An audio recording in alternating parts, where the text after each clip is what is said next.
Bom, bem-vindas, bem-vindos. Nós vamos hoje, nesse painel, tratar dos processos aduaneiros de importação e exportação de dispositivos médicos, papéis dos principais atores envolvidos e respectivos desafios.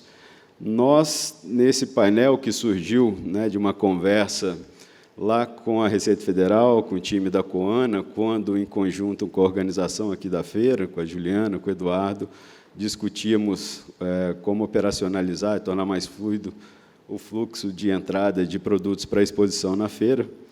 E de lá surgiu essa ideia, o Sérgio participou conosco desse debate, vai estar aqui conosco representando a Receita, e a ideia é que nós tenhamos a perspectiva de cada um dos atores envolvidos dentro desses processos, tanto de exportação quanto de importação, colocando a sua visão, o que pode ser melhorado, os avanços que já tivemos, desafios a serem enfrentados, como poder trabalhar em conjunto, como criar uma sinergia entre os atores para que esses processos se tornem mais fluidos.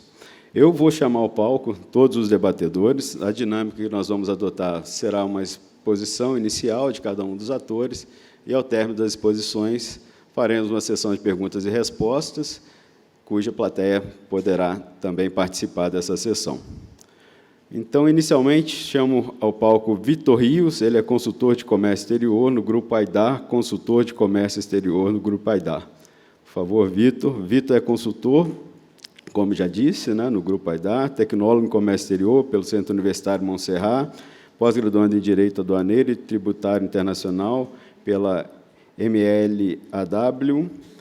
Em seus 14 anos atuando no ramo aduaneiro, passou por diversas áreas operacionais e técnicas que culminaram em sua bagagem acumulada no decorrer destes anos, tendo, inclusive, auxiliado os servidores da Anvisa, no Porto de Santos, a esclarecer dúvidas dos despachantes aduaneiros e empresários que buscavam por informações no setor de protocolo de peticionamentos de importação, em uma época em que toda a tramitação de informações ocorria por meio documental e a busca por esclarecimentos técnicos era profunda carência. Então, aqui a gente já tem um pouquinho desses avanços que ocorreram dentro do processo, um spoiler.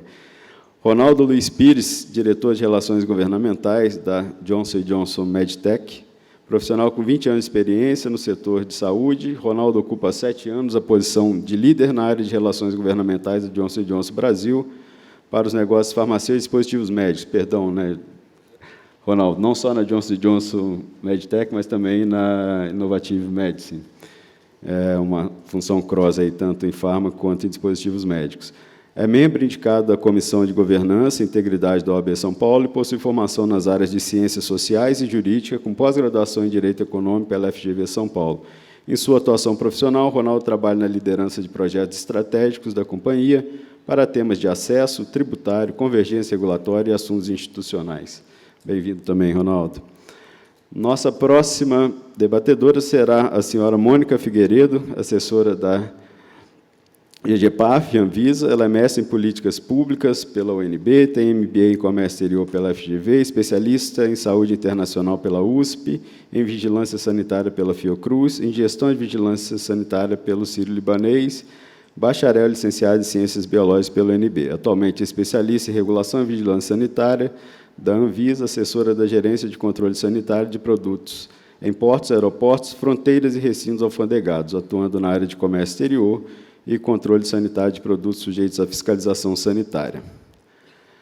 Elson Isayama é presidente do Sindasp, despachante aduaneiro desde 2020, formado em Administração de Empresas pela Universidade Metodista de Piracicaba, com curso de Extensão em Logística pela Unicamp, administrador na empresa Tessex Logística Internacional, presidente do Sindicato dos Despachantes Aduaneiros de São Paulo, diretor na Federação Nacional de Despachantes Aduaneiros, diretor no Departamento de Relações Internacionais e Comércio Exterior da Rexciesp-FI. Obrigado, Elson.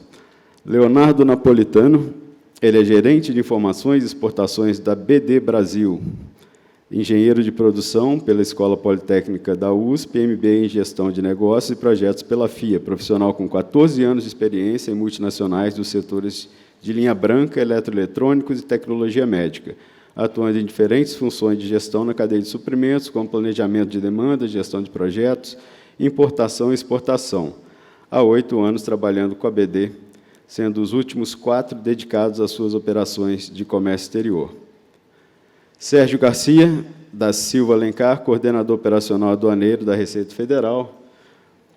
O Sérgio é auditor fiscal da Receita desde 2001. Desde 2020, ocupa o cargo de coordenador operacional aduaneiro na Coordenação Geral de Administração Aduaneira da Receita Federal. Gerenciou os projetos Catálogo de Produtos de Harmonização de Dados do Portal Único de Comércio Exterior Brasileiro, chefe da Delegação Brasileira no Data Model Projects Team da Organização Mundial Aduana, OMA, até 2020, exercendo a presidência desse fórum de 2018 a 2020. Atualmente é o chefe da Delegação Brasileira no Comitê Técnico Permanente da OMA. Muito obrigado a todos por terem atendido, né, o convite à ABMED. Eu vou me juntar a vocês, também vou me sentar para que a gente possa iniciar nossos trabalhos.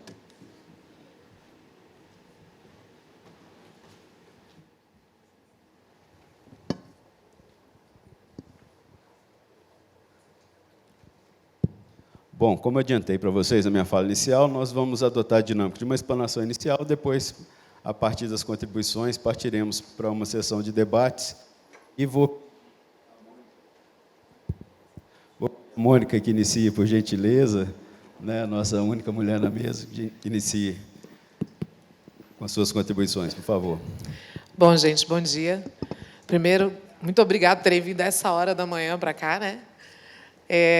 Bom, em relação a essa estrutura, a esse novo aspecto de importação e exportação de produtos sujeitos à fiscalização sanitária, acredito que vocês tenham acompanhado as evolutivas que nós temos feito em relação à melhoria das análises, de tempos de análise, de clareza e transparência nos nossos assuntos.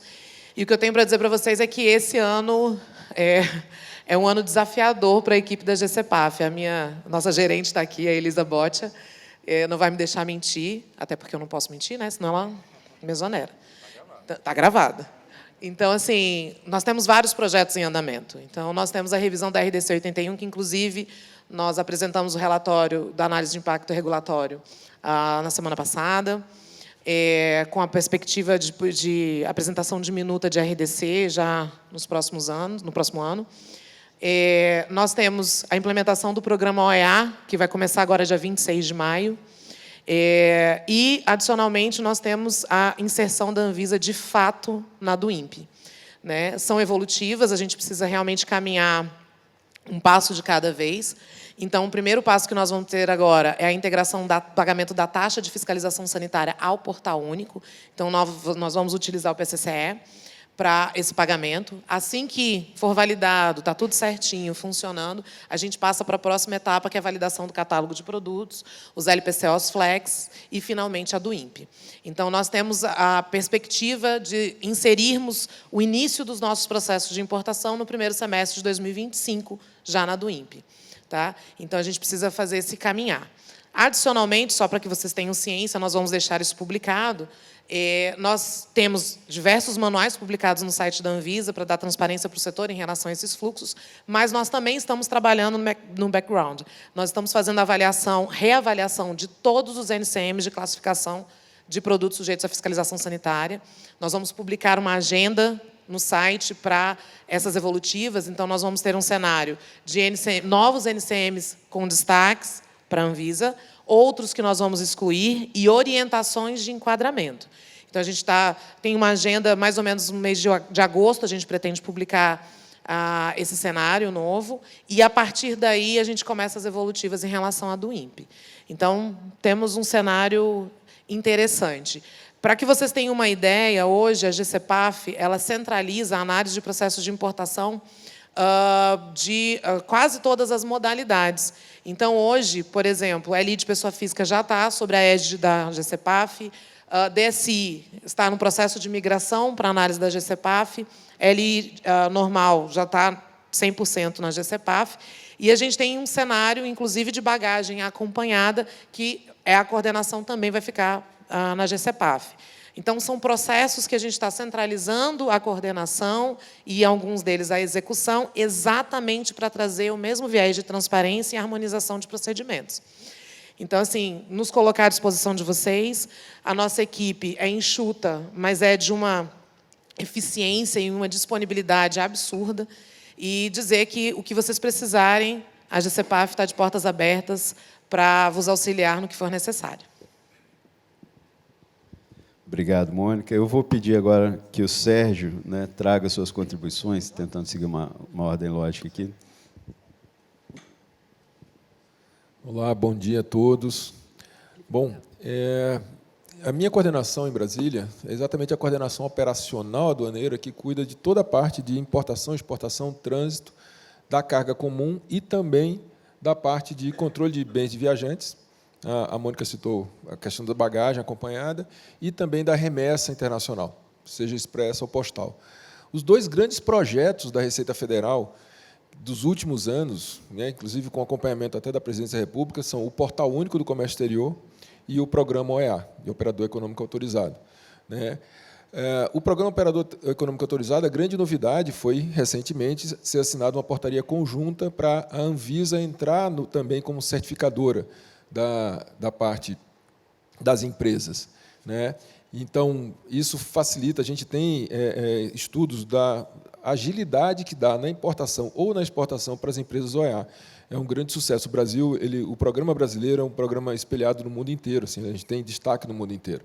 A gente tem assinado o acordo de reconhecimento mútuo, que é uma segunda parte do programa, que é quando dois países que têm um programa de operador econômico autorizado, eles trocam entre si os cadastros das suas empresas para facilitar. Então, um importador brasileiro que tenha um fornecedor na China, por exemplo, e esse fornecedor seja operador econômico autorizado na China, os benefícios que esse operador brasileiro, OEA, já tem na importação, eles são somados a também a confiança que a gente tem que a empresa fornecedora é OEA na China. Então, esse acordo, ele é por isso. O Brasil já tem acordo com quase todos os países da América do Sul, com a China, com os Estados Unidos, né, são grandes fornecedores. E a gente está trabalhando um grande acordo com a União Europeia, é o que está hoje sendo colocado. Então, nós temos a questão do Programa Operador Econômico Autorizado e temos o outro grande projeto, que é o Portal Único do Comércio Exterior.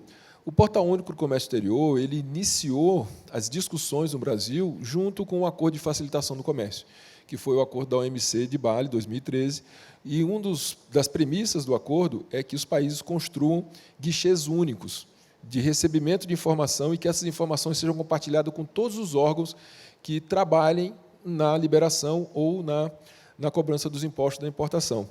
Então, a gente começou no Brasil pela exportação. Então, em 2017, a gente iniciou a mudança do antigo sistema de exportação para o novo sistema de exportação, que é a DUI, e, no final de 2018, em agosto, foi relativamente rápido, a gente passou todo o processo para o novo sistema.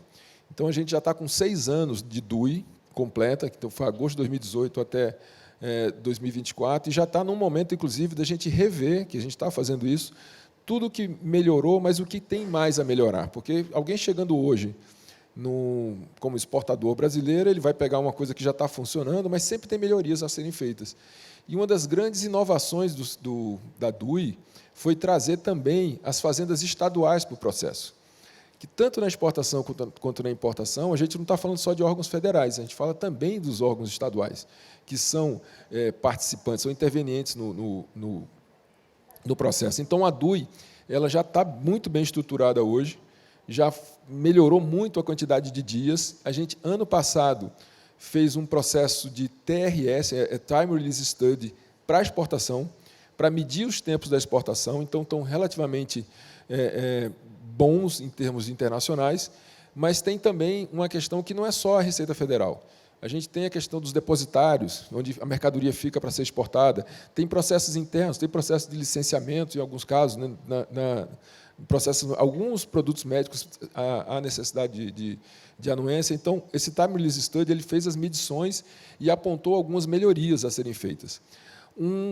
Então, a DUI está muito bom e a novidade é a do INPE. Novidade, eu digo assim, até às vezes eu fico constrangido um pouco falar novidade, porque a do INPE foi lançada em 2018, a gente já está com 6 anos de do INPE. Mas ela nunca engrenou como está engrenando agora esse ano. Então, agora tem uma determinação real de realmente a gente passar. É claro que a importação ela é mais complexa do que a exportação. Na exportação, a gente praticamente não tem imposto nenhum. Né? Tem pouquíssimos casos de imposto de exportação, mas a gente não tem imposto nenhum, nem federal, nem estadual. O número de licenciamentos, de produtos que necessitam de licenciamento na exportação também é muito menor. Então, tudo é mais facilitado. Até mesmo as taxas que são cobradas nos portos depositários na exportação são bem menores do que na importação. Então, por isso, o processo de importação é bem mais complexo, são mais sistemas para serem envolvidos.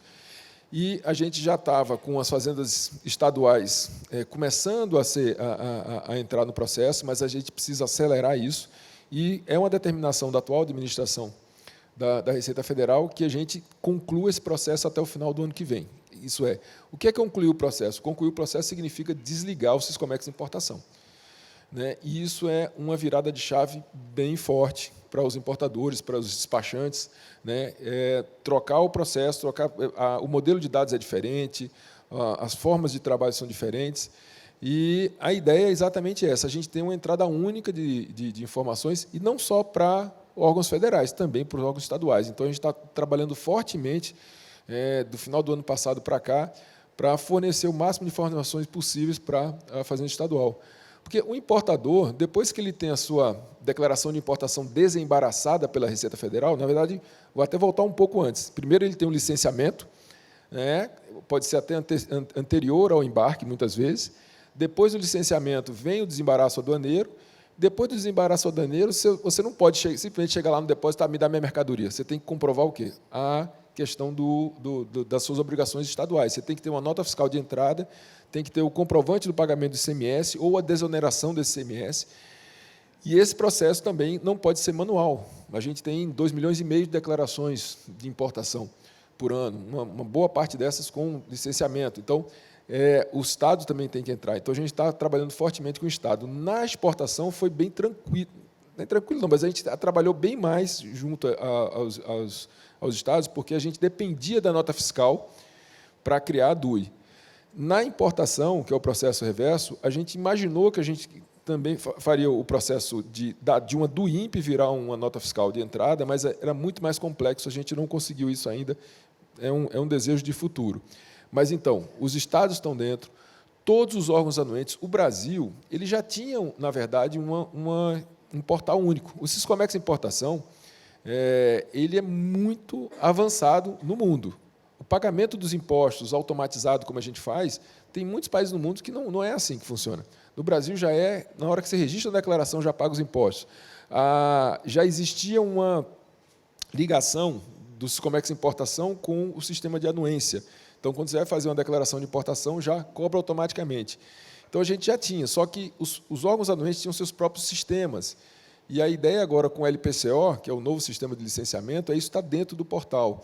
E aí, chego no final da minha fala aqui, que é falar da grande novidade do Portal Único, que é o catálogo de produtos.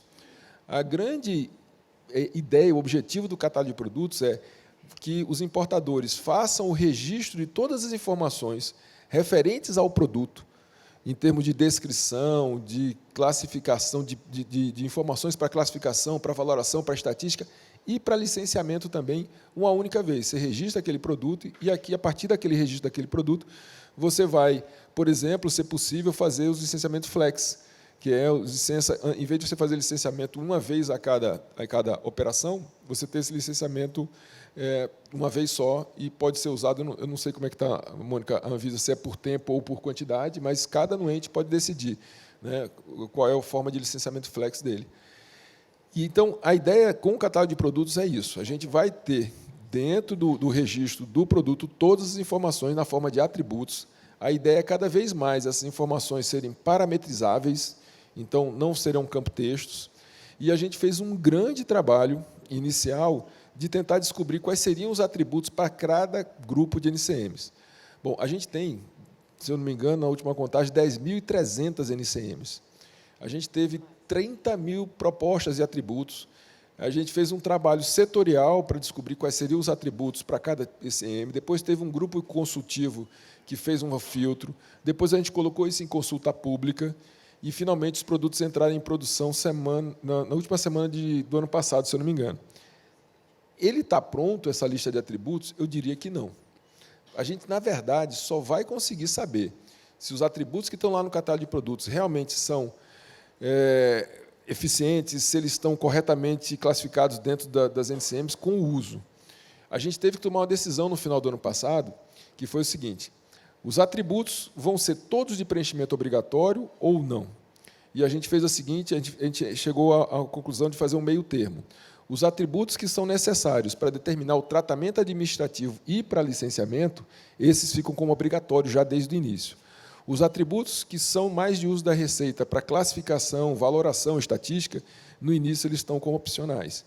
E isso foi importante, porque na hora que o pessoal começou a usar, algum de vocês talvez até já esteja trabalhando para preencher o seu catálogo de produtos, a gente ainda surgiu alguns erros mesmo que a gente viu, atributos que não deveriam estar naquela NCM, ou alguns casos, teve um caso muito interessante que foi da indústria, acho que foi de cosmético, não lembro quem, que falou sobre questão de composição, né, que tinha lá que era farmacêutico, que era obrigatório a composição, e o pessoal disse: Sérgio, isso não pode porque isso aí é segredo comercial. A Anvisa é o único que pode ter acesso a esses dados e não pode nem divulgar. Então, a gente colocar isso aí, a gente está divulgando. Então, a gente já... Não, peraí, então isso aí está errado, não pode estar a composição lá. Então, o uso do catálogo vai aperfeiçoar o catálogo. Essa é a nossa grande questão. Mas, para isso, sugiro que vocês já comecem a pegar todos os produtos que vocês importem e comecem a fazer testes em relação ao preenchimento desse catálogo. A ideia é que, com o futuro, o uso do catálogo vai servir, né, para gerenciamento de risco, para facilitar o desembaraço, né, com o histórico daqueles produtos sendo utilizados.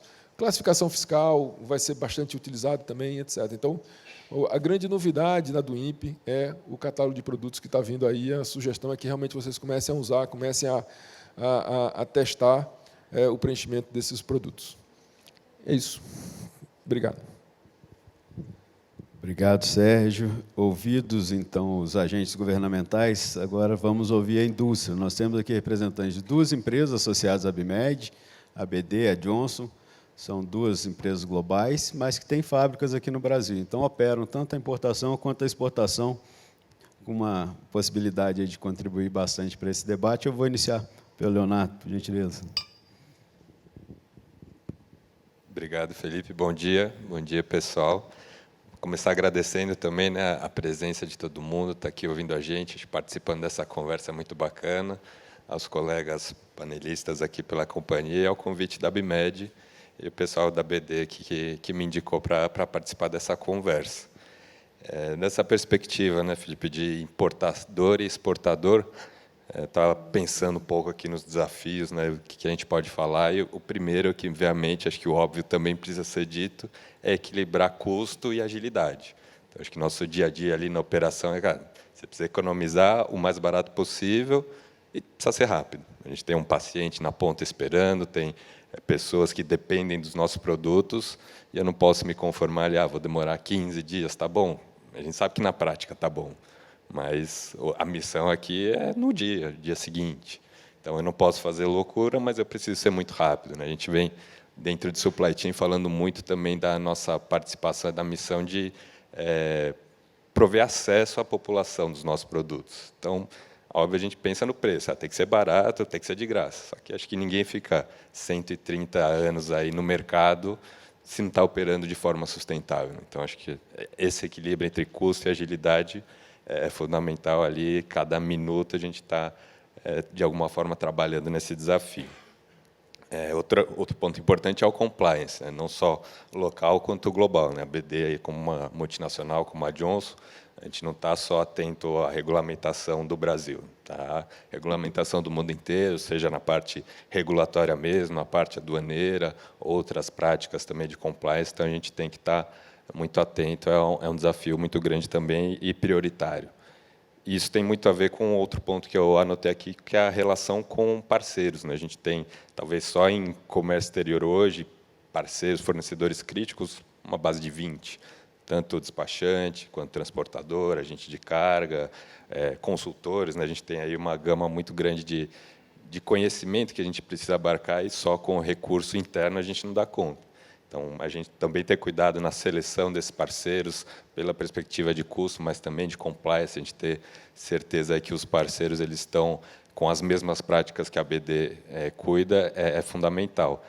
E acho que também os colegas aqui de importação e exportação, ninguém está tranquilo de recursos, né? Ninguém está com tenho bastante gente aqui, consigo fazer tudo. Então, é óbvio que a gente depende muito desses parceiros para fazer coisas que, idealmente, a gente deveria fazer dentro de casa, né?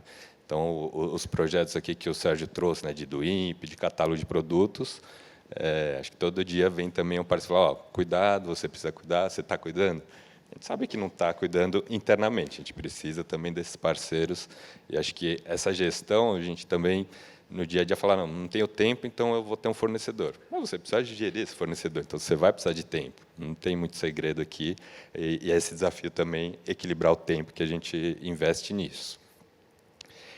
E o último ponto aqui que eu pensei bastante foi em tecnologia e inovação. Então, de novo, muito inspirado aí por essa jornada aí do novo processo de importação, mas como que a gente, né, enquanto empresa, ou contribuinte individual, a gente consegue mobilizar todo o ecossistema, né? Tanto os órgãos anuentes, quanto as associações e os concorrentes, inclusive, né? Porque algumas inovações, talvez elas possam caminhar mais rápido se tiver uma coordenação de todo o mercado, né? Então, a gente estava aí no mês passado em um evento de inovação aberta. É até meio contraintuitivo, né? Eu vou inovar para beneficiar meu concorrente. Então, às vezes, a gente precisa pensar dessa forma, né? Quando tem um projeto aí que envolve a esfera pública, talvez seja a forma aí mais rápida da gente avançar. Se eu estou pensando só no meu interesse, na minha empresa, isso vai ter conflito com outras empresas. Se eu pensar só dessa forma, naturalmente, aí eu vou ter algumas barreiras, alguns atrasos aí em projeto, que acho que é um pouco do que está acontecendo também nessa jornada que o Sérgio trouxe, né? E também muito do nosso dia a dia é inteligência artificial. A gente vê hoje coisas assim acontecendo e a gente traz o nosso dia a dia aqui no processo aduaneiro e fala, cara, não é possível que eu estou fazendo desse jeito. Deve ter alguma inteligência artificial que faz isso automático, né? Como é que a gente consegue trazer para o nosso dia a dia? Acho que coincidiu aqui minha entrada no comércio exterior com o começo da pandemia. Então, talvez eu não tenha a experiência pré-pandemia, mas só imagino que antes tinha muitas coisas que era só no papel. Não tinha uma assinatura eletrônica que era ser. Hoje em dia, acho que talvez a gente não consegue mais imaginar como ia ser se continuasse dessa forma. Então, algumas crises elas ajudam nisso. Talvez a inteligência artificial também traga esse outro salto aí para o nosso dia a dia, para os processos aduaneiros, para essa interação que a gente tem com todas as esferas. Então, um pouco disso aí que eu refleti aqui para o nosso papo hoje. Acho que a conversa vai ser boa. Obrigado, Leonardo. Passar e bate pronto para o Ronaldo. Por favor, Ronaldo. Alô. Obrigado, Felipe. Bom, o Felipe fez uma gentil introdução aqui na apresentação e disse que eu sou da área de relações governamentais, o que é verdade, já há algum tempo. E pessoas da área de relações governamentais têm o defeito ou a virtude, depende do ponto de vista, de achar que tudo a gente resolve conversando, né? Se a gente não chega efetivamente à solução, pelo menos a gente entende o outro lado, entende os problemas na perspectiva de quem está do outro lado do balcão, e isso, às vezes, já é um grande avanço. Isso já ajuda bastante a remover barreiras, preconceitos, entender o outro lado. Isso vale do lado do governo, isso vale do lado da indústria, dos prestadores de serviço, vale do lado de todo mundo. Então, eu fiz só esse comentário inicial para agradecer a presença da doutora Mônica, do doutor Sérgio, porque um ambiente como esse e da ABMED, por organizar esse evento, porque acho que é a oportunidade que a gente tem de conversar sobre temas e, de uma maneira muito republicana, muito legítima, muito aberta, entender quais são as preocupações de um lado, entender quais são as preocupações do outro lado, e aí, juntos, tentar, pelo menos, achar uma solução comum, ou, pelo menos, um caminho que nos leve a solucionar, a equacionar, a reduzir prazo, a reduzir custos, porque, no fim do dia, isso vai beneficiar não A, B ou C, mas beneficia o país, sobretudo quando a gente pensa em importação e exportação. Então, acho que isso traz dinâmica para o mercado, isso é muito bom. Então, queria só usar essas palavras iniciais, que é uma palavra de agradecimento mesmo pela organização, pela disponibilidade de todos e de todos vocês por estarem aqui acompanhando essa discussão. Também porque, um agradecimento especial para quem é agente de governo aqui, porque, nesses momentos, geralmente, a indústria aproveita para apresentar pleitos, para reclamar, para se queixar. E aí eu quero romper esse protocolo, eu quero usar, eu te disse isso no começo da reunião, eu quero usar o meu tempo para elogiar. Porque de todas as informações que a gente colheu se preparando para ter essa conversa, é que os processos, os encaminhamentos, eles estão ágeis, eles são ágeis. E a perspectiva da implantação do OEA vai fazer com que eles fiquem ainda mais ágeis. Quando a gente olha, e nós fizemos isso recentemente, uma comparação regional, a gente vê que existem, sim, oportunidades. Talvez não sejam enormes oportunidades, mas quando a gente começa a pensar num mercado tão competitivo quanto é o nosso mercado de dispositivos médicos, quando a gente pensa em toda a transformação geopolítica que está acontecendo por conta dos conflitos e oportunidades que antes não existiam começam a se abrir, qualquer ganho de tempo, de recurso financeiro, isso nos dá argumentos como companhia para advogar na estrutura, que vocês podem imaginar o tamanho da estrutura da Johnson & Johnson, que é gigantesca, mas que a gente atua como embaixador. Nós ali, da porta para dentro, somos Brasil. E, como Brasil, a gente disputa investimento com outros países que, de forma também legítima, querem atrair esse investimento. Então, quando a gente põe na mesa os avanços que estão sendo conquistados, que a gente está conseguindo entregar do ponto de vista de eficiência, isso, obviamente, não é a única coisa, né? A decisão passa por uma série de questões, mas essa é uma questão importante. Então, quando a gente olha para o cenário, é um cenário altamente favorável e com perspectiva de melhoria, o que nos deixa bastante animados. Então, essa oportunidade eu queria também, além de agradecer, deixar aqui o registro de que nós, como companhia, e trazendo a voz da Johnson & Johnson, é uma voz otimista. Mas, para não perder o hábito, vou deixar 2 pleitos aqui, porque a gente imagina que, com a implantação do OEA, né, com a agilidade que a gente vai conseguir com isso, e a Johnson é uma companhia que já está qualificada no OEA, nas 2 modalidades, né, de conformidade e segurança, então a gente está pronto para ingressar nesse OEA conjunto. A gente imagina que isso vai dar aos técnicos que estão ali encarregados, que a gente sabe não é uma tarefa fácil, né, de lidar dia a dia com essas demandas, com a quantidade imensa de produtos, mais ainda na área de dispositivos médicos, que tem uma infinidade de SKUs, né, são coisas, enfim, vocês sabem melhor do que eu, que a gente possa aproveitar essa eficiência para tentar buscar, por exemplo, maior consistência nas decisões. A gente sabe que não é o mesmo técnico que analisa os mesmos pedidos da mesma indústria, do mesmo segmento. Então, essa diversidade, é natural que ela aconteça, ela às vezes gera algumas divergências de interpretação. E tudo bem que seja assim, a gente está habituado a isso, mas essa ou seria uma área que a Johnson & Johnson enxerga como oportunidade de melhoria e a gente se coloca à disposição para ajudar. A outra, a gente fala bastante, né, não só no âmbito de importação e exportação, mas de regulação de maneira geral, de convergência regulatória. Então, o Brasil, quando a gente puxa a agenda de convergência regulatória, normalmente a gente está falando de trazer agências de outros países da América Latina para o padrão Anvisa. A Anvisa é reconhecida globalmente como uma agência de referência. É outro assunto também que nos ajuda muito nesse engajamento interno, né? A Anvisa ela é reconhecida pela sua capacidade técnica, pela sua capacidade de entregar resultados e de consistência das decisões. São decisões reconhecidamente técnicas. E aí a gente sempre, quando fala em convergência, a gente fala em trazer o padrão regional para o nível da Anvisa. Quando a gente olha para a questão da importação e exportação, nós enxergamos também oportunidades de ter uma maior coerência regional ou uma convergência regional. Porque imaginem que uma companhia que tem, a gente chama de originadoras, né, os lugares onde os produtos são fabricados, que mandam esses produtos para o mundo todo, quanto mais coerente for, quanto mais convergente for essa regulação, quanto mais unificados foram os requisitos, estou falando aqui de desmembramento, de nomenclatura, de exigências, quanto mais isso estiver consistente com um padrão regional, ou melhor ainda, global, melhor também para que a gente acelere esse processo e tenha mais facilidade na tramitação das importações e exportações.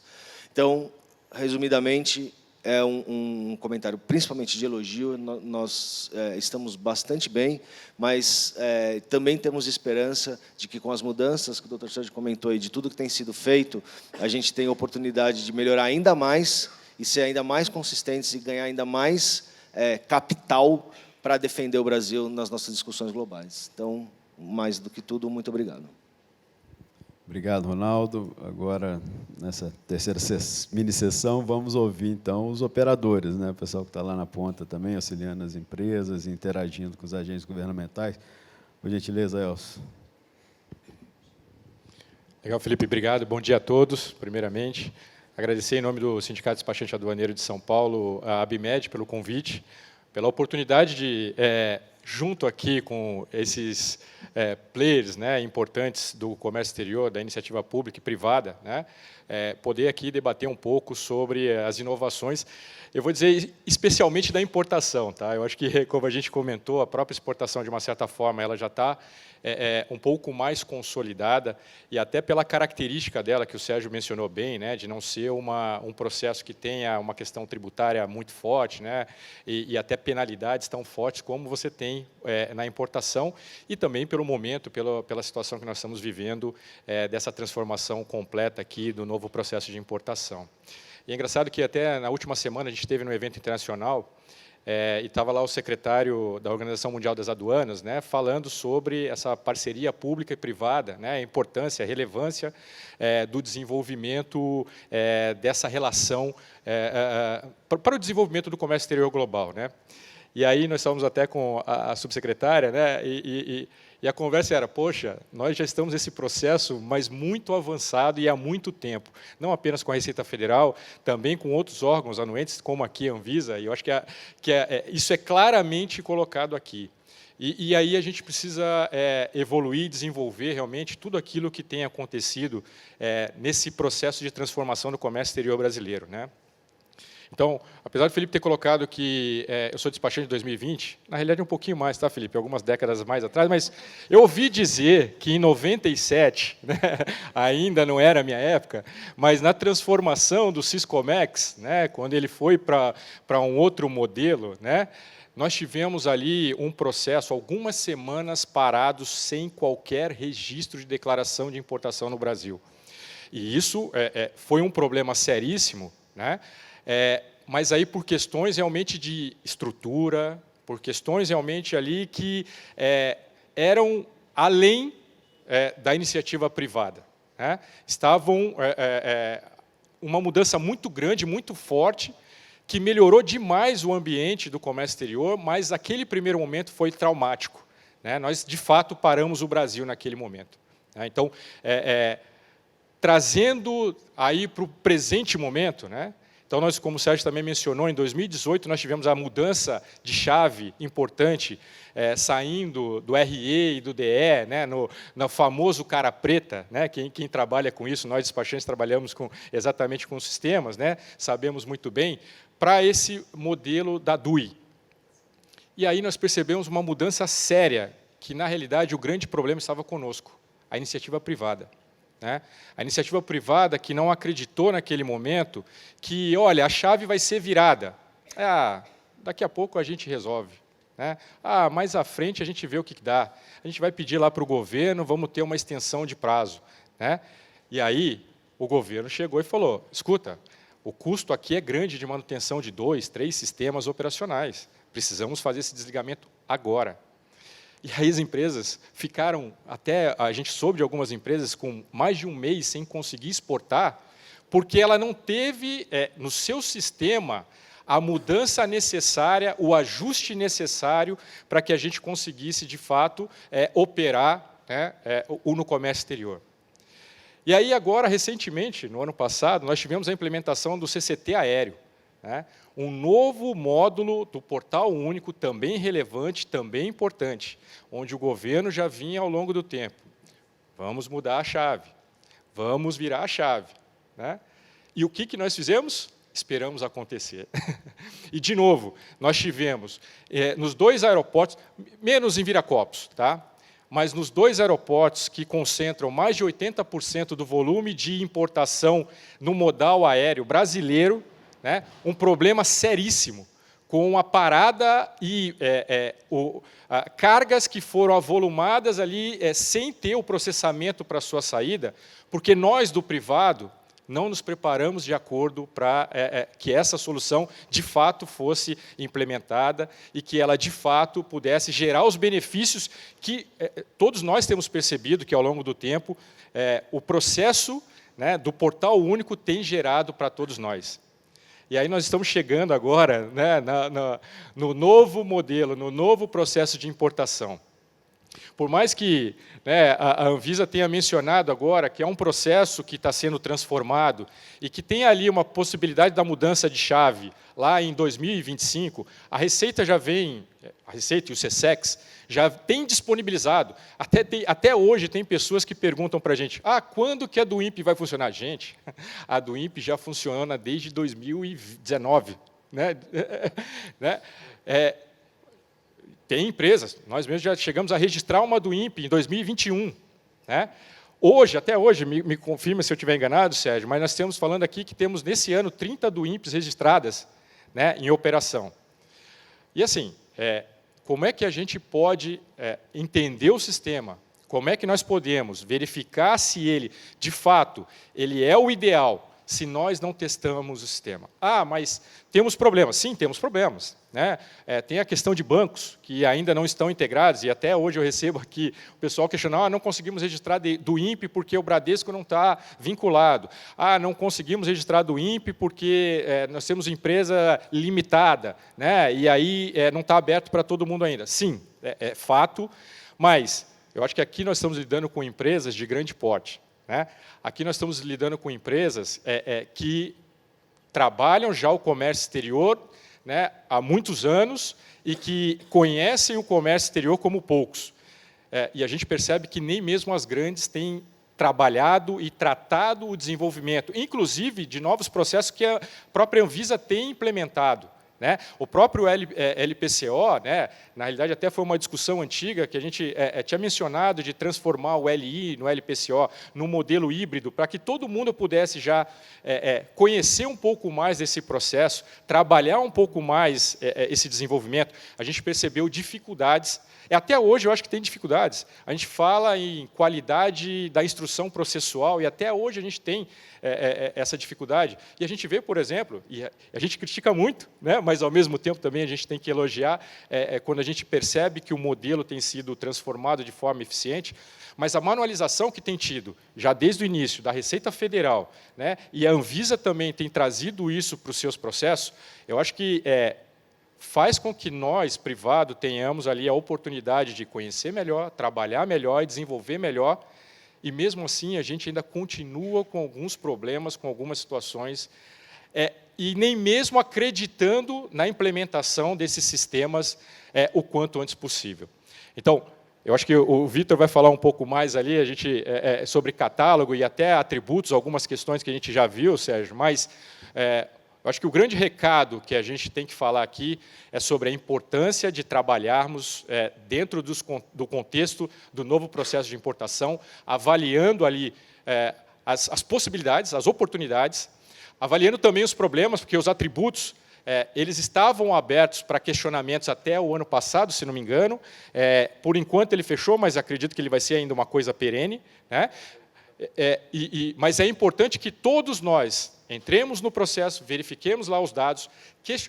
Nós precisamos questionar, não assim, como o Sérgio falou, olha, a composição, ele tem um risco, né, de um conhecimento ou de informações que geram ali para o mercado um conhecimento da minha fórmula. Ok. Então, teve substância para que a Receita Federal pudesse entender, e o SESEX pudesse entender, e aí excluir, por exemplo, esse atributo.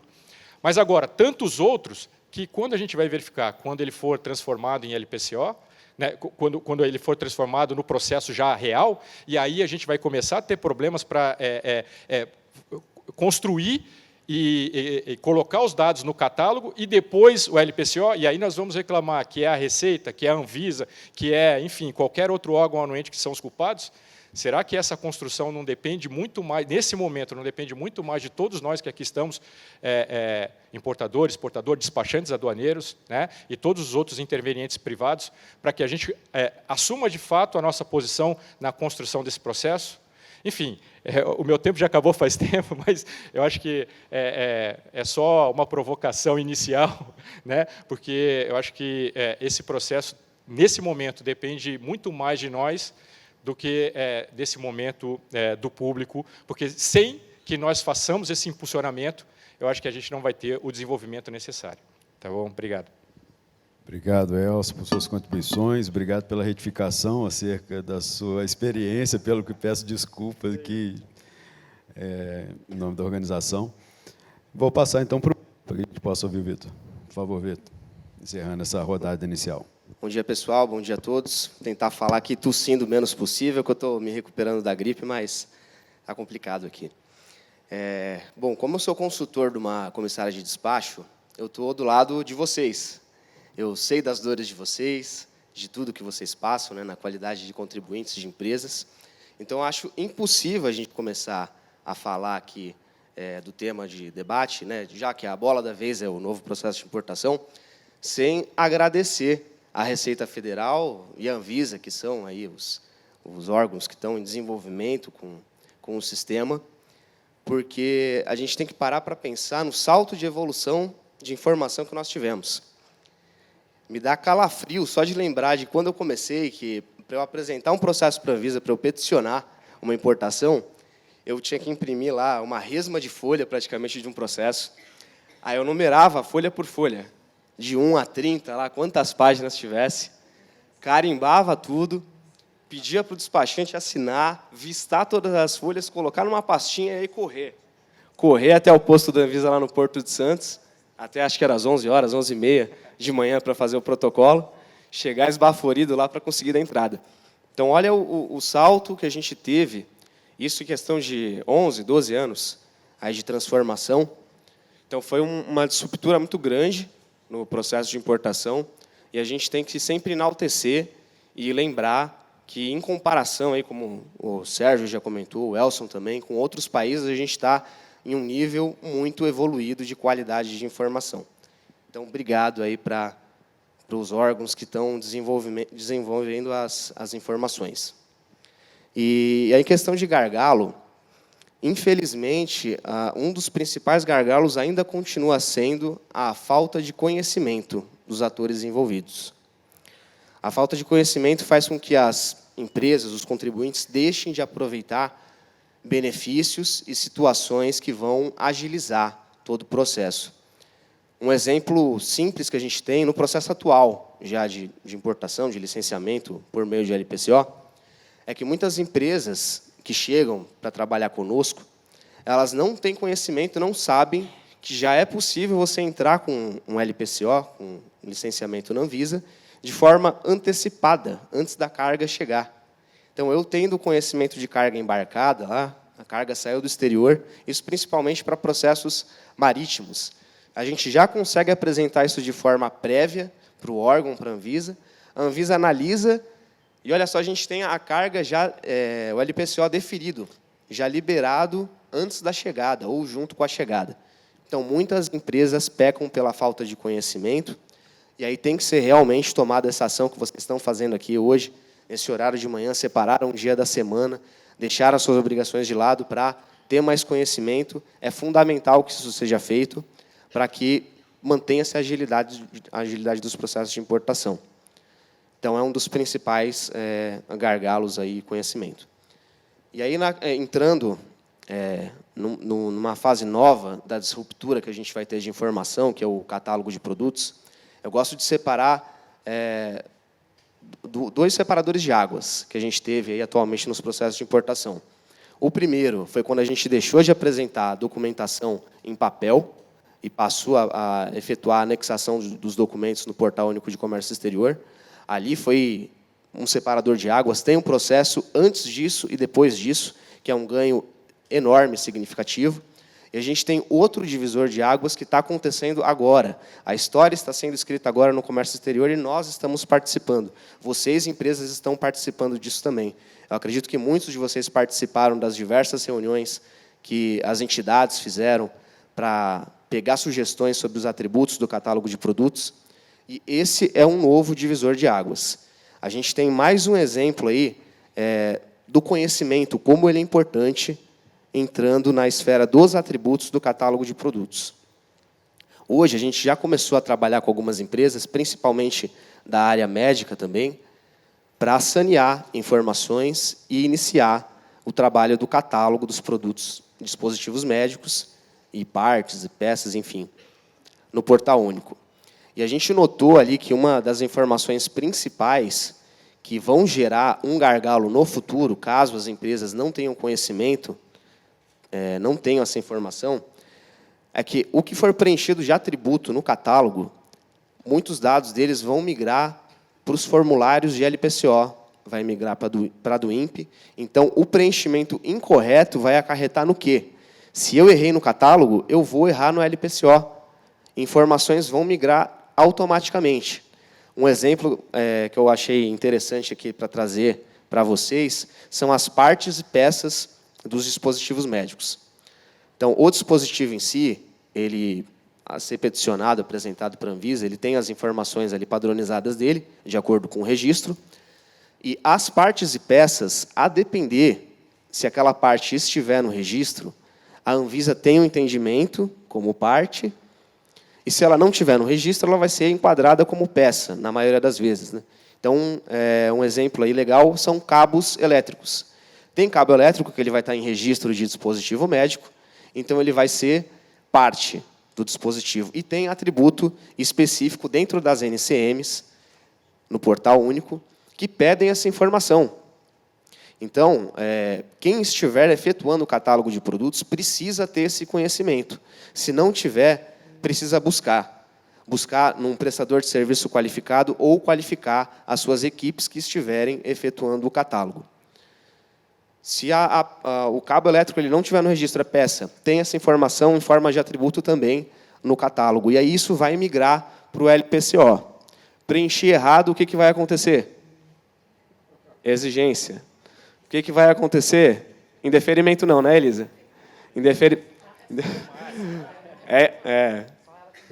Indeferimento não, né? Exigência.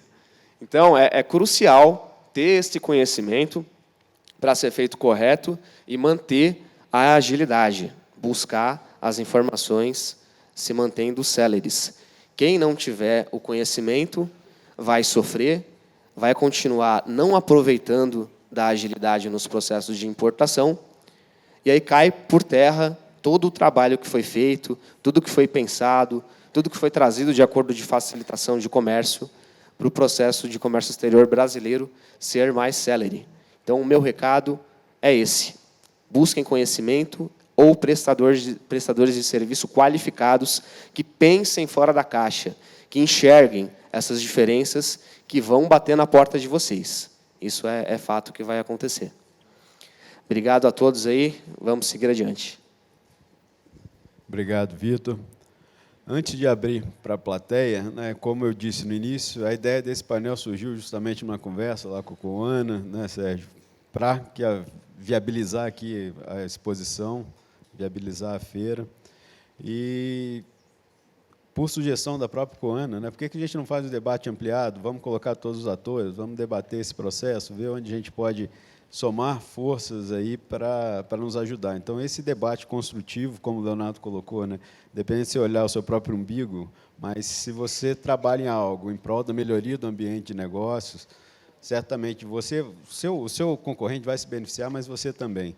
E a gente, né, a ABMED, Associação Brasileira da Indústria e Tecnologia para a Saúde, nós representamos empresas cujo a finalidade, né, é a comercialização, pesquisa, desenvolvimento, produção de dispositivos médicos de alta tecnologia. Esse é o nosso mote associativo. Não fazemos distinção de porte nem de origem de capital, né? Então, temos empresas pequenas, grandes, médias, nacionais, multinacionais. e vivenciamos, né, diversas demandas das empresas. Certamente a questão aduaneira é uma dessas, e nós trabalhamos em prol dessa melhoria de ambiente de negócios, em prol da melhoria do sistema de saúde brasileiro, na sua vertente pública, suplementar, na privada, e entendemos que, se fizermos o certo, o que é o correto, e contribuindo de forma bastante propositiva, profícua, para a construção de políticas e ações públicas, a gente vai se melhorar nosso sistema de saúde e o ambiente de negócio naturalmente para as nossas empresas. Então, esse é um dos motivos de estarmos aqui. A ABMED se coloca como interlocutora, né, entre as nossas empresas associadas, agentes governamentais, outros stakeholders, e essa é a ideia, de podermos aqui qualificar todo esse processo de gestão, né, de importação e exportação. Bom, temos um tempinho. Queria saber se alguém da plateia tem alguma pergunta, alguma contribuição a ser direcionada à mesa. Temos 2 inscrições, por favor. O microfone vai chegar a vocês. Terceira aqui. Por gentileza, só uma instrução. Nome e empresa ou entidade qual é vinculado. Bom, bom dia a todos. Eu sou Silvio Bachega, sou da Orens Consultoria. De um tempo para cá, eu venho recebendo algumas perguntas sobre a importação de equipamentos usados para fins de recondicionamento e a importação de produtos recondicionados. Eu vejo que, do ponto de vista da Anvisa, isso está pacificado, né? Tem a RDC 579/2021, mas eu, consultando alguns despachantes, eu vejo que essa percepção de como fazer essa importação ainda é um pouco nebulosa do ponto de vista da Receita. E eu entendo, até pegando um pouco a fala do que o pessoal da BD comentou, né? Existe uma questão econômica interessante aí, porque, obviamente, há sempre a preocupação da gente trazer um produto de baixa qualidade para o país, mas a RDC 579 tratou muito bem disso, e a gente precisa de anuência em quase todas as instâncias, né, para poder liberar esse equipamento. Então, eu queria saber da Receita se, dentro desse processo que está sendo trabalhado, inclusive do catálogo de produtos, se existe alguma tratativa nesse sentido, de pensar em lidar com esse tipo de situação, e se existe alguma conversa sobre esse tipo de importação especificamente. Eu imagino que o volume seja pequeno, mas eu entendo que, no âmbito das grandes empresas, isso não seja algo tão importante, mas, agora que eu estou do lado da consultoria, eu vejo uma consulta muito grande, e eu estou vendo empresas deixando de lidar com esse tipo de coisa pelo medo da dificuldade de tratar com isso. Então, só reformulando a pergunta, eu queria saber da Receita, do ponto de vista da Receita, se existe essa preocupação da importação do produto recondicionado ou a importação do usado para fins de recondicionamento, sabendo que o usado a gente não pode importar se não for para fins de recondicionamento.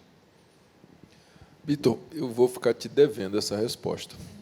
Mas eu me comprometo, inclusive, depois, Felipe, de responder e você divulgar. Acho que as pessoas aqui estão inscritas, tem e-mail sobre isso.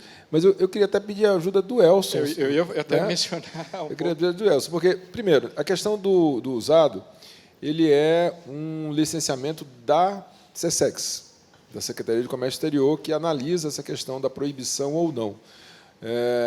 E aí, a nível de coordenação operacional, ainda não chegou para mim essa questão específica da questão dos usados da área médica. Mas é por isso que eu pediria a ajuda dela, para saber se ele já tem alguma informação sobre isso, junto à SESEX, inclusive.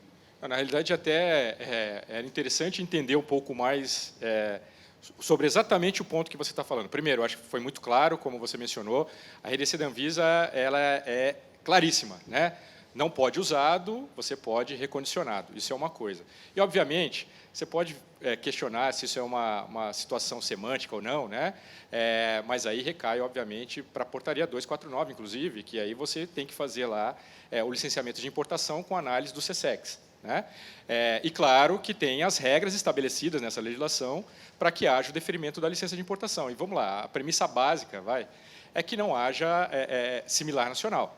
Né? Então, assim, se você disser, mas existe uma dúvida, um problema, o problema é só se tiver similar nacional. Podemos ter uma discussão aqui, por exemplo, mas o meu é notebook da Apple, né? A Apple não tem produção nacional. Não interessa. Como conceito, você tem produção nacional, por exemplo, da Dell, né? Então, existe uma fábrica no Brasil. Mas a característica de produção... Aí começa discussões específicas sobre um determinado item, que aí fica nesse campo do entendimento daquela discussão técnica sobre o determinado produto.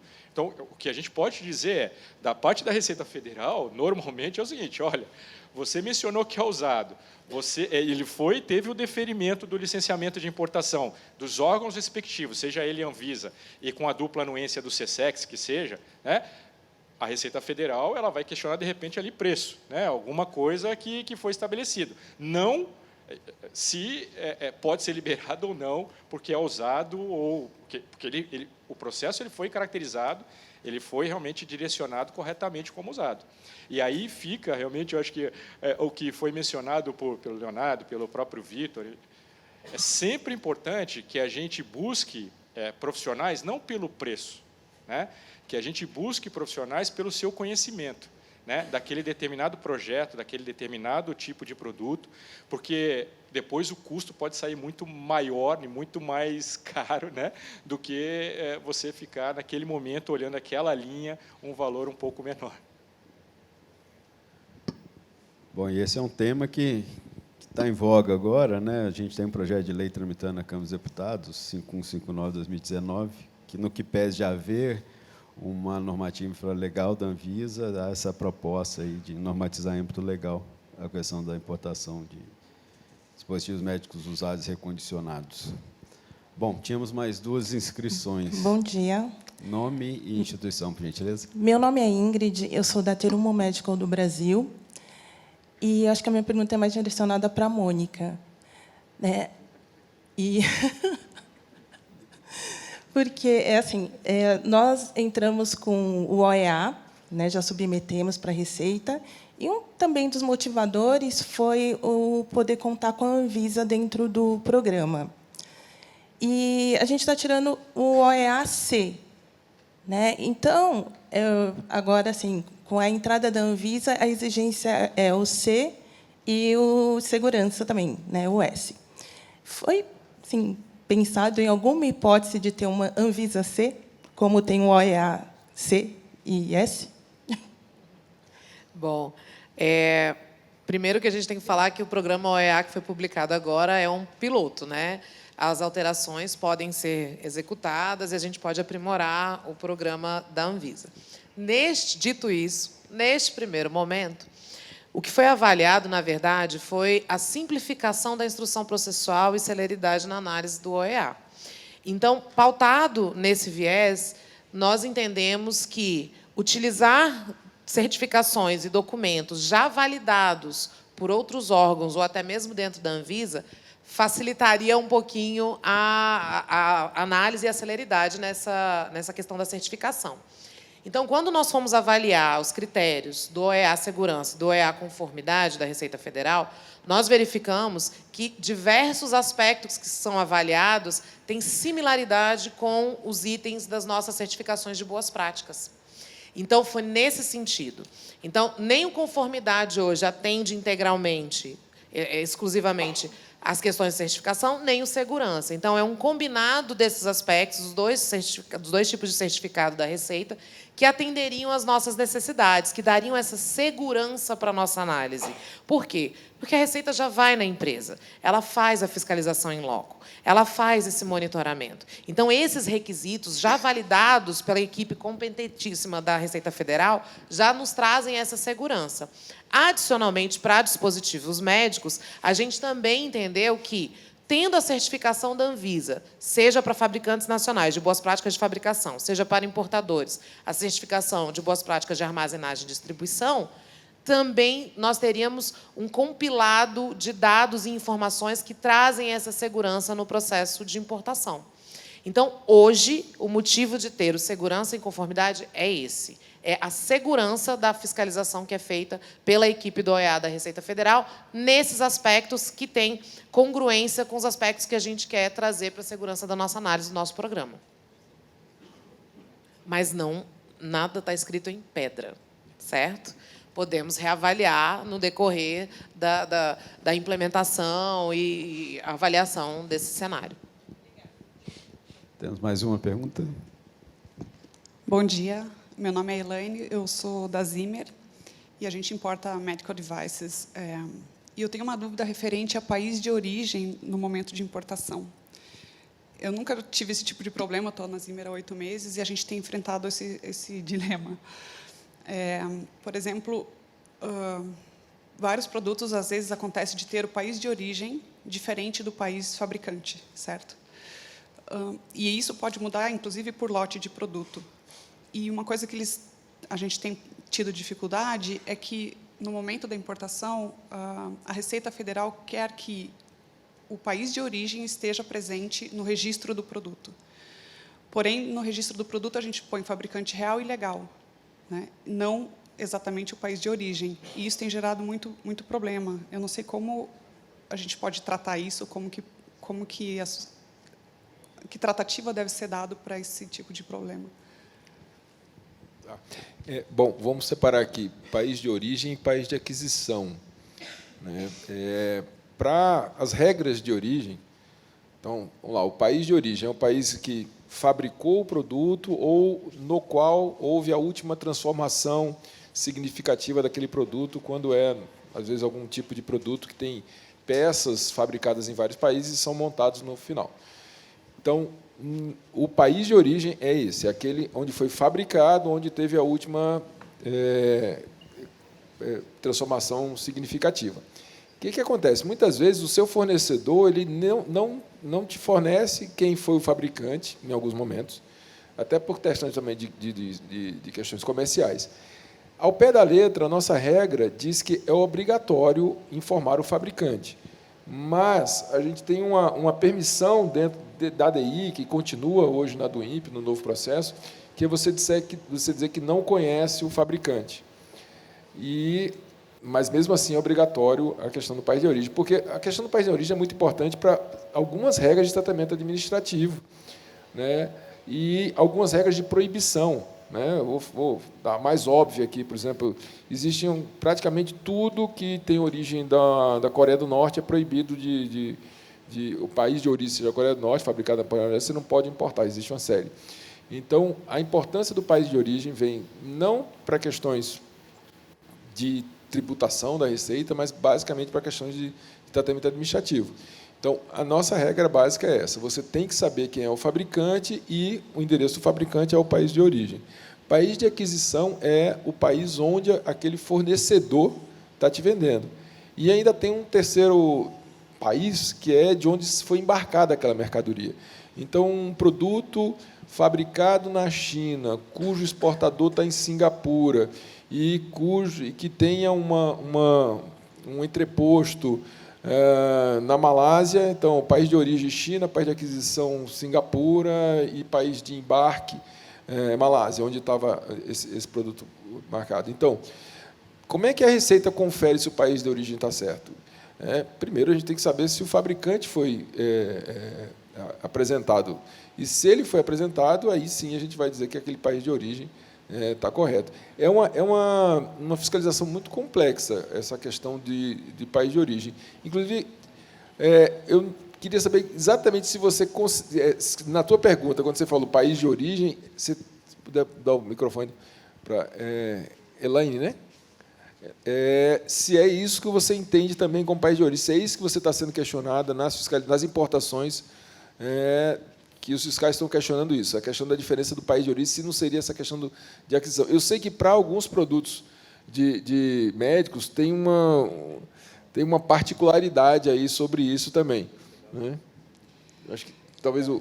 fabricante legal e real, tem essa diferença. Isso. Já conversei, inclusive, com o pessoal da SESEC sobre isso, essa questão de fabricante, até depois se puder explicar um pouquinho melhor.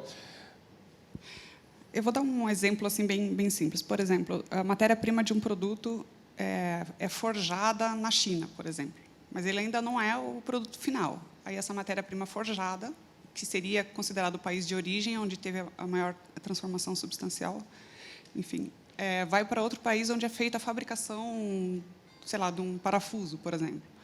E no processo da Anvisa, do registro do produto, a gente coloca o fabricante que fez a transformação do parafuso, enfim, os finais, né?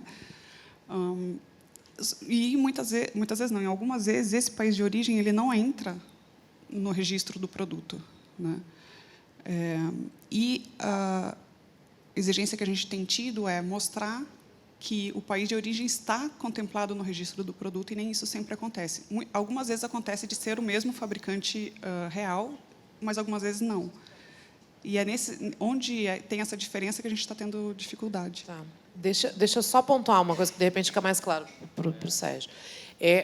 Os processos de regularização de dispositivo médico em específico, porque se eu ampliar as categorias, a gente vai ter variação. O que é público, de consulta pública para o setor, somente fabricante legal. Essa é a informação que fica pública.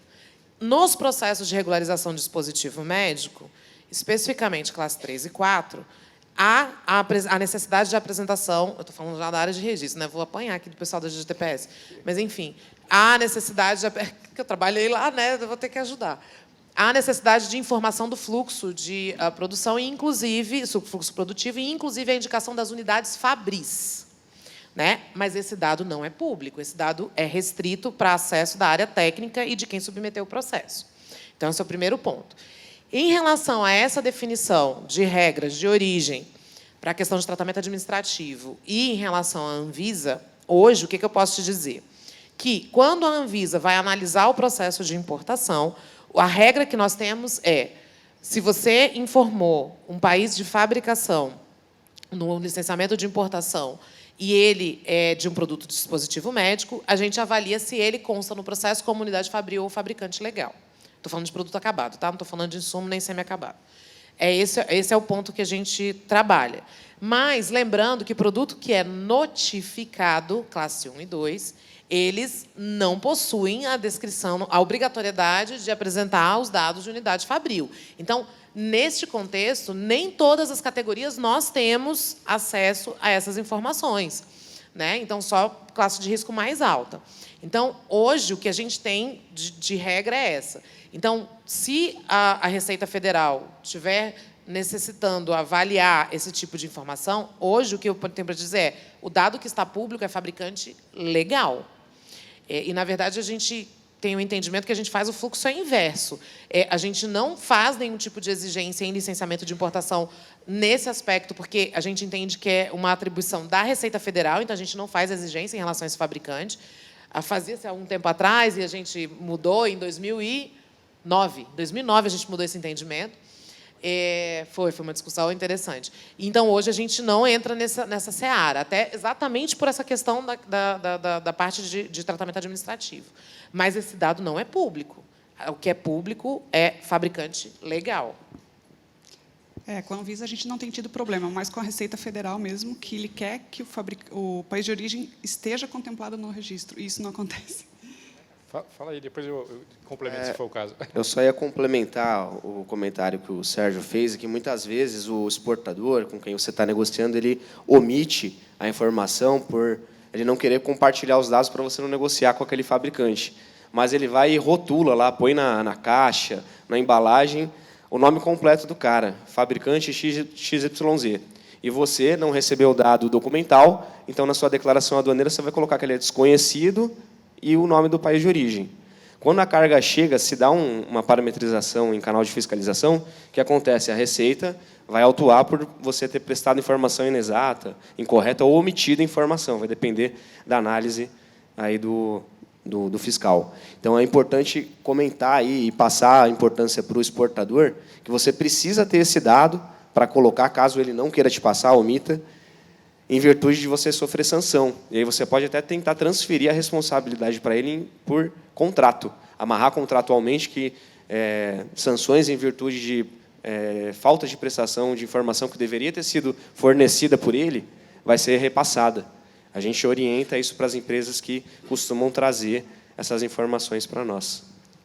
E só tentar complementar, se é que é possível, né? Eu acho que essa discussão foi realmente lá atrás, assim, a divergência da legislação, por exemplo, da Anvisa naquele momento, com, por exemplo, a Receita Federal, e aí, obviamente, você tinha a penalidade da Receita Federal, e, às vezes, a própria Anvisa também não fazia o deferimento do licenciamento, porque, se você colocasse o real, né, você tinha uma diferença daquilo que estava vinculado ao registro de produto. Isso foi mudado, eu acho que essa discussão realmente foi evoluída. A questão referente à penalidade da Receita Federal, ela está muito atrelada àquilo que ele vê, né? Então, como o Vitor bem falou, está lá na caixa, né, que o fabricante tá na China, e você ou colocou desconhecido, Estados Unidos, ou mencionou lá, né, Terumo, Japão, né, e, na realidade, aquele lá foi fabricado pela Zhengxin, lá da China. E na caixa está isso.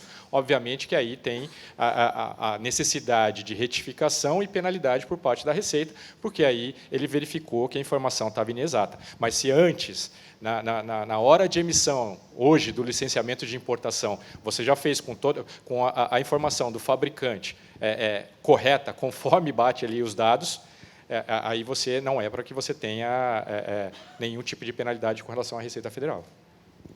E eu queria acrescentar só mais um detalhe, e é para todos, e comentando sobre a primeira fala inicial do... Não, Ronaldo. Falou sobre aquele pedido que você fez no final, que é a questão da uniformização de procedimentos. Tá? Nós temos uma série de portos e aeroportos com unidades alfandegárias e cada uma delas com centenas de auditores trabalhando. E, muitas vezes, ocorrem, de fato, tratamentos ou interpretações diferentes de auditores. Como é que a gente consegue melhorar isso? Hoje, principalmente, a gente está com os Colfax, que são muito fortes. E a ideia é que os tratamentos de determinados portos de diferenciação, isso seja trazido para as reuniões do Colfac. Para quem não sabe, Colfac são os comitês de facilitação de comércio, que tem cada unidade da Receita Federal tem esse comitê instalado, com reuniões, a tentativa que seja periódicas. A gente tem uma reunião nacional do COFAC, né, em Brasília, anual. Aqui em São Paulo foi feita uma reunião que reuniu, né, transversal, várias unidades. Então, esse tipo de coisa, por exemplo, em determinado porto está sendo interpretada a norma de uma certa maneira, que talvez não seja, que é diferente de outro. Então, a ideia é que isso seja trazido através do COFAC lá para a coordenação geral, né, aduaneira, e a coordenação operacional, para a gente tentar uniformizar. Então, essa é uma maneira, e outra maneira também é através, principalmente da ABMED, as associações, chegar essas questões para a gente, né, os associados, ou mesmo que não sejam associados, mas que participem da ABMED, trazer esse tipo de demanda, que muitas vezes lá em Brasília, eu não sei que isso está acontecendo em determinado ponto. Isso não chega lá para a gente, né? E não é que seja, eu não vou reclamar do fiscal, senão ele vai barrar a minha importação. É melhor atender o que ele está pedindo do que questionar. Tá? Não é bem assim. Traga realmente isso para a gente uniformizar, né? A área aduaneira tem uma característica que veio com os operadores econômicos autorizados, e eu acho que, no passado, éramos vozes isoladas dentro da Receita Federal dessa tradição de conversar com o setor privado, né? Hoje não, hoje está bem mais forte isso. A Receita, não só na área de aduana, mas na área de tributos internos, está com o programa Confia, tem transação, assim, cada vez mais tá essa troca com o setor privado. Então, a nossa ideia é melhorar cada vez mais, padronizar cada vez mais. Então, esses COFACs, mesmo o acesso direto das associações à coordenação geral, é muito bem-vindo para a gente melhorar nossos processos. E só, se me permite, pegando esse gancho do Sérgio, né, a própria ABMED tem um comitê de comércio exterior. Então, quer dizer, essas demandas realmente podem, e ela esteve presente no último COFAC transversal, né? Então, sem dúvida que as demandas chegando na entidade, eu tenho certeza que aí nós podemos transformar nessas discussões para que haja essa harmonização e esse processo que foi muito bem falado pelo Sérgio, que tem acontecido ao longo do tempo. Obrigado a todos que estiveram aqui nesse debate. A gente chega, né, já ao término. Eu vou passar rapidamente para as contribuições finais, né, dos panelistas, 1 minutinho para cada um. Mas, antes de passar, gostaria de agradecer, primeiramente, pelo convite, por ter aceitado o nosso convite, né, o pessoal que veio de Brasília, Receita, Anvisa, os nossos associados, nossos parceiros, né, o Elson citou aqui o nosso comitê de comércio exterior, ele participa conosco lá, apoiando os debates.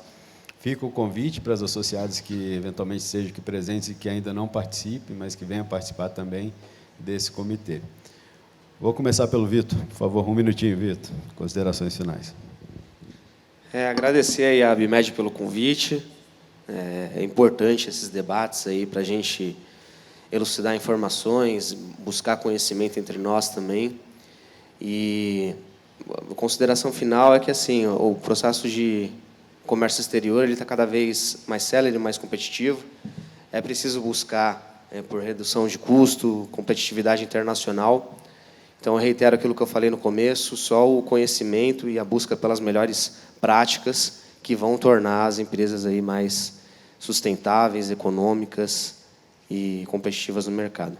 Obrigado a todos aí pelo acompanhamento no dia de hoje. Obrigado, Vitor. Ronaldo. Obrigado, Felipe. Não, acho que só agradecer mesmo, né, reforçar aqui as palavras de agradecimento, dizer que eu fico até um pouco constrangido de estar nessa mesa, porque vocês conhecem muito do assunto, eu conheço muito pouco, mas aprendi muito. Então, acho que assim como eu, quem também não domina o assunto tão profundamente, para aqueles que dominam, tenho certeza que foi muito produtiva a conversa. Obrigado a todos. Acho que é só isso. Obrigado, Ronaldo. Mônica, por gentileza. Bom, gente, agradecer o convite da Abimed e aproveitar e fazer um convite para que vocês testem os catálogos de produto, porque eu percebo que vocês ainda, há muitas empresas, vocês não, mas muitas empresas ainda não estão preparadas para essa mudança de chave, e a gente precisa que vocês entendam isso, porque o impacto de quem não estiver preparado vai ser significativo. Então, a gente precisa que vocês estejam engajados. E convidá-los a acessar a nossa página do site da Anvisa, participem dos nossos treinamentos, leiam os nossos manuais. São manuais densos, eu sei, a gente sabe disso, mas foram construídos com muito carinho. E dizer que as portas da GCPAF estão abertas, aqui na gestão da Elisa Botti, eu vou falar mais uma vez, e das chefias dos postos, que são... É uma equipe feminina. Apesar de eu ser minoria aqui, na nossa gerência, nós somos maioria absoluta. A gestão toda e a assessoria são todas mulheres. E dizer que estamos sempre disponíveis para atendê-los na necessidade que vocês tiverem. Inclusive, nessas questões de rotulagem de produtos, de regras de origem, a gente também está disponível, ok? E agradecer mais uma vez o convite. Muito obrigado, Mônica. E reforçando, né, o que o Ronaldo colocou, nós, me coloco também como profissional de relações institucionais governamentais, achamos que resolvemos, se não tudo, mas quase tudo com a conversa. Então, tragam suas demandas para a associação, participem dos fóruns, busquem, né, diretamente mesmo para questões ímpares das empresas, a interlocução com a Anvisa, com a Receita, para esclarecimento, né, ou para sugestões. Por favor, Elson. Obrigado, Felipe. Na verdade, também agradecer, né, o convite feito pela Abimed para participarmos aqui hoje. Eu acho que esse ponto é fundamental, né, de nós termos aqui a oportunidade de transformar, de mudar e de melhorar todo o contexto do comércio internacional brasileiro, né? Nós aqui temos esse gap entre economia global e player no comércio internacional, e essa transformação, acho que o governo tem dado bons passos nesse sentido, na melhoria desse ambiente, como é o caso do Portal Único, como é o caso desse tipo de bate-papo e tantos outros que a gente tem tido realmente com os órgãos governamentais, né, para a melhoria desse processo. Então, temos que aproveitar esse momento, né? Ronaldo mencionou ali sobre a gente costuma só reclamar, né, mas também está na hora da gente fazer cada vez mais a propositura de melhoria desse processo, para que tenhamos aqui o nosso comércio exterior cada vez mais ágil, cada vez mais facilitado, cada vez mais transparente. E eu acho que é o de interesse de todos previsível, né? Eu acho que esse é o grande recado, mas essa construção acho que depende e passa por todos nós. E só para finalizar, eu gostaria aqui, eu sei que não tem a ver aqui necessariamente com a nossa discussão, mas fazer um agradecimento público também, Receita Federal, Anvisa, a MAPA e outros órgãos que têm realmente entenderam a relação e o problema que temos passado, por exemplo, lá no Rio Grande do Sul, e a ação que foi imediata. Na área de comércio exterior, a ação foi imediata. Isso demonstra como esses órgãos tiveram uma mudança de filosofia e de entendimento do que é o nosso processo, de entendimento do que é a nossa necessidade como cidadão, e isso tem transformado realmente e melhorado o ambiente para todos nós. Então, obrigado. Aqui eu vou falar Anvisa, mas Mônica, Sérgio, né, eu acho que esse processo tem sido muito importante para todos nós. Obrigado. Obrigado, Elcio. Leonardo. Obrigado, Felipe. Acho que seu comentário, né? A gente falou de muito detalhe técnico, às vezes, para quem não está no dia a dia, novidade. Acho que o inverso também é válido, né? A gente está no dia a dia, não tem noção do valor que tem essa relação institucional. Então, acho que esse painel é um canal muito importante, a gente constrói pontes aí e descobre caminhos.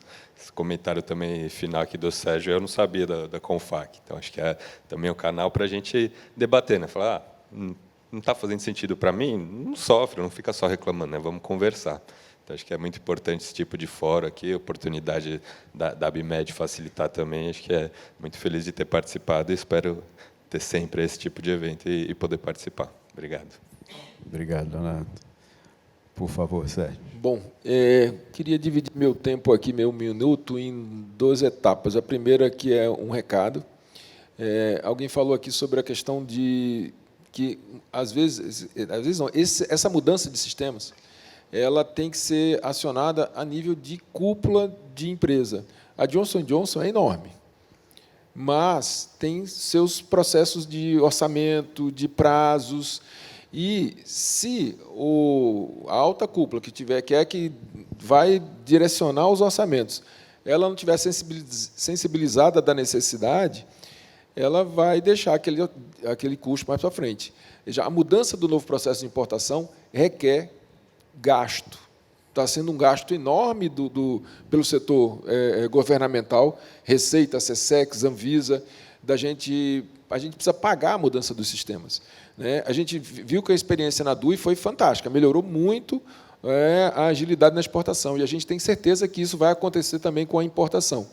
Mas as empresas precisam ser sensibilizadas. Então, vocês que estão aqui, saiam daqui, voltem para suas empresas e comecem a provocar os seus diretores, os seus presidentes.